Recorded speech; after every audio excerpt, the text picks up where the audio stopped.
Graça e paz, meus amados irmãos, tudo bem? O que eu quero trazer para vocês nesse dia é um tema um pouco polêmico sobre algumas igrejas, que fala sobre a guerra espiritual. Se nós lemos lá em Efésios 6:10 até o versículo 20, que diz assim: quanto mais sede fortalecidos no Senhor e na força do seu poder, revesti-vos de toda a armadura de Deus, para poderdes ficar firmes contra as ciladas do diabo.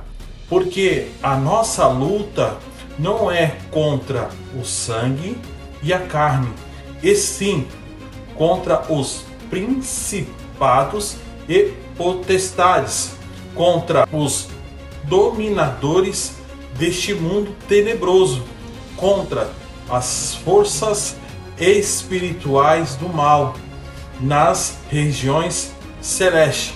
Portanto, tomai toda a armadura de Deus para que possais resistir no dia mau e, depois de terdes vencido tudo, permanecer inabaláveis. Estais, pois, firme, cingindo-vos com a verdade e vestindo-vos da couraça da justiça.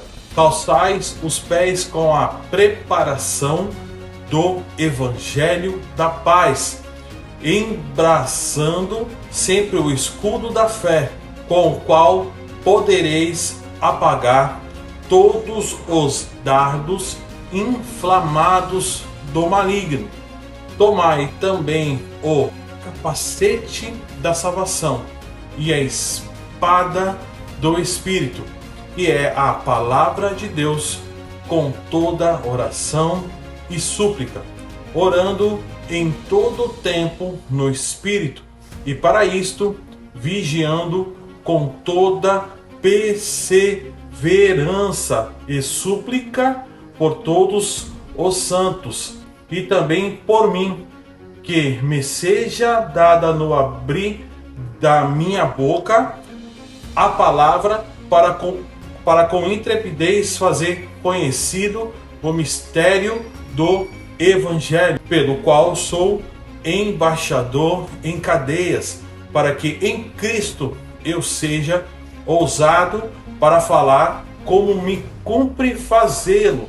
Acabamos de ler em Efésios 6:10, 20. O texto lido é o mais detalhado do Novo Testamento sobre a militância da igreja, sobre o seu conflito com as hostes das trevas. Antes de nós analisar esse texto propriamente dito, vamos aprender o conceito do apóstolo Paulo quanto ao conflito cristão, a guerra a qual estamos envolvidos. É importante nós entender a situação em que o apóstolo Paulo escreveu essas palavras. Nós temos que seguir regras simples de interpretação. Observe comigo, os que quando vamos pregar sobre um texto ou quando vamos estudar uma passagem, é bom levar em conta o quadro maior. E aqui no caso desse texto a qual nós lemos em particular, isso é extremamente importante. Essa passagem ela tem sido mal usada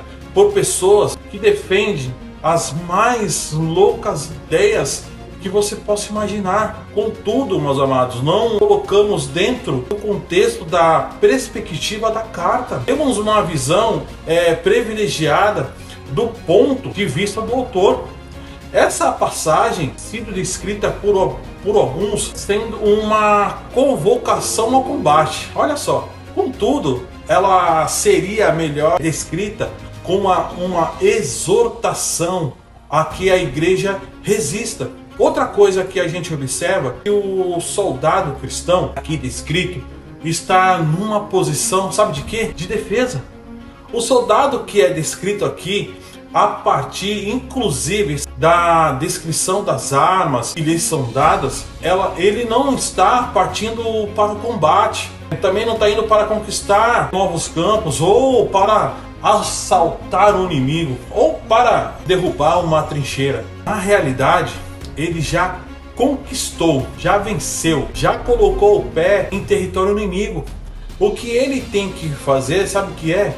É resistir firme. Esse é o peso da passagem que ficou aduna com tudo que nós vimos, sabe, até agora.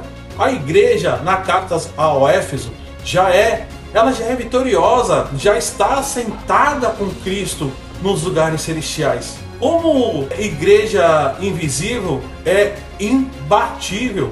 Cristo já venceu todas as batalhas por ela. Paulo começa a tratar dessa batalha em Efésios 6:10, dizendo que sede fortalecidos no Senhor, na força do seu poder. Essa expressão no capítulo 1, quando Paulo tá orando no verso 18, para que fosse iluminados os olhos, o entendimento daquela igreja e o coração, para que soubessem qual era a esperança da vocação deles, qual era a riqueza da glória da herança dos santos e qual era a suprema grandeza do seu poder para com o que os creem, segundo a eficácia da força do seu poder. De onde vêm essas técnicas?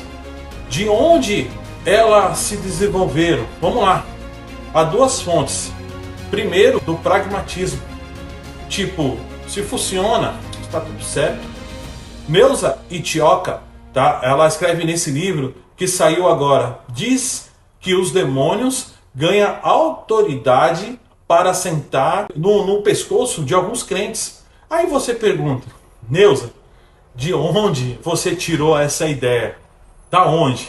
Certamente a resposta não será das Escrituras, pois isso não está na Bíblia. A resposta dela será, anota aí, eu tenho observado no meu gabinete que muitos crentes que vêm se queixando de determinados pecados também vêm sofrendo com dores no pescoço. A conclusão dela é que o demônio monta no pescoço.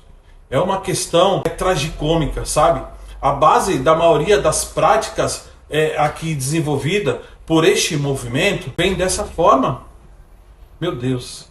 Uma vez, um defensor deste movimento, conhecido aqui no Brasil, não vamos citar nomes, foi fazer uma palestra numa igreja em Minas Gerais. Quando acabou de falar, ele perguntou aos presentes, ao que estavam ali, quem ficou com sono durante a palestra? As pessoas levantaram a mão e ele chamou até a frente e ele disse, vou orar agora, repreender o demônio do sono da vida de vocês. Orou, expulsou o demônio do sono. E na saída, o pessoal foi falar com ele. E disseram, onde é que você tem base para dizer que se uma pessoa ela está cochilando durante a sua palestra, aquilo é um demônio que está causando esse sono? Porque, na realidade, se nós olharmos na Bíblia, o sono ela é uma bênção de Deus. Tem gente que daria qualquer coisa no mundo para passar uma noite de sono profundo. Em nenhum momento da Escritura isso está ligado a uma ação demoníaca. Como é que você sabe disso? Ele respondeu, eu sei que não está na Escritura. Olha só. Mas Deus me revelou. São essas as fontes básicas do movimento. Revelações especiais, diretas de Deus, experiências práticas. Sabe, em outras palavras, isso é uma mistura de pragmatismo e misticismo. Porque Paulo sofreu, sabe, durante 14 anos com um espinho, que ele expressamente diz que era um mensageiro de Satanás. Sabemos a natureza do mensageiro, mas sabemos a sua procedência. Porque durante 14 anos, ele, Paulo, sabe? Sofreu com aquele enviado de Satanás. O que ele fez foi pedir a Deus 3 vezes, humildemente, que tirasse aquele espinho, e nem assim ele foi atendido. Como se explica isso? Como você explica que Paulo, querendo voltar a Tessalônica, tenha sido barrado por Satanás em 1 Tessalonicenses 2,18 e 3,1? Qual foi a estratégia de Paulo? Aqui está um caso típico, sabe, de guerra espiritual. Ele queria voltar a Tessalônica, onde tinha deixado uma igreja de novos convertidos, mas não pode Satanás barrar o caminho. Não sabemos a natureza da barreira. A palavra barrar significa o quê? Cavar uma trincheira. Vem da linguagem militar. Cavar uma trincheira para que o inimigo não passe. Está claramente caracterizado um caso em que um missionário quer entrar num campo, mas o diabo coloca obstáculo. O que fez o apóstolo Paulo? Ele não amarrou, não determinou queda, não repreendeu, não mandou de volta, sabe, para o abismo. Não podendo ir Paulo pessoalmente a Tessalônica, ele simplesmente enviou Timóteo. Faz 2 coisas. Ele orou, escreveu uma carta e mandou Timóteo driblar a barreira e ir em seu lugar. Segundo os padrões de batalha espiritual moderno, Paulo era um verdadeiro crente frio. Tá aí. Então fica aí esse estudo para você nesse dia. Reflita. E se ficou alguma dúvida, reveja o vídeo de novo ou escreve aí embaixo. Beleza? Aqui é o Presbítero Rodrigo e até a próxima. Tchau, tchau.